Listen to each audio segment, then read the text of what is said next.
Hello বন্ধুরা, আসসালামু আলাইকুম রহমতুল্লাহি ওয়া বারাকাতুহু। আজকে তোমাদের সামনে একটি নতুন ভিডিও নিয়ে হাজির হয়েছি। আজকের ভিডিওতে আলোচনা করব কিয়ামতের বড় বড় আলামত সমূহের মধ্যে থেকে দাজ্জাল আত্মপ্রকাশ নিয়ে। আর তোমরা যারা আমার ইউটিউব চ্যানেল নতুন আছো তারা সকলে আমার ইউটিউব চ্যানেলটিকে সাবস্ক্রাইব করে রাখো।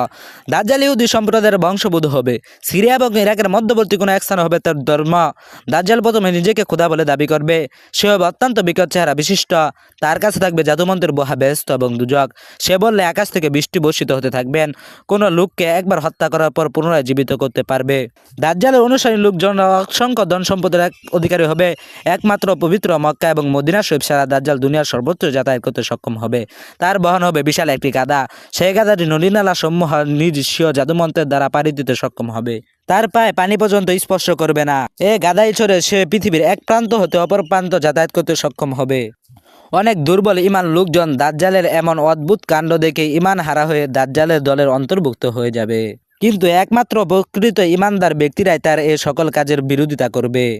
সমগ্র বিশ্ব পরিভ্রমণের শেষে দাজ্জাল তার অনুসারীদেরকে নিয়ে পবিত্র মক্কা এবং মদিনায় প্রবেশ করার চেষ্টা করবে। কিন্তু আল্লাহর মহাল বিশাল মেহেরবানিতে এসব পবিত্র স্থানসমূহে সে প্রবেশ করতে সক্ষম হবে না।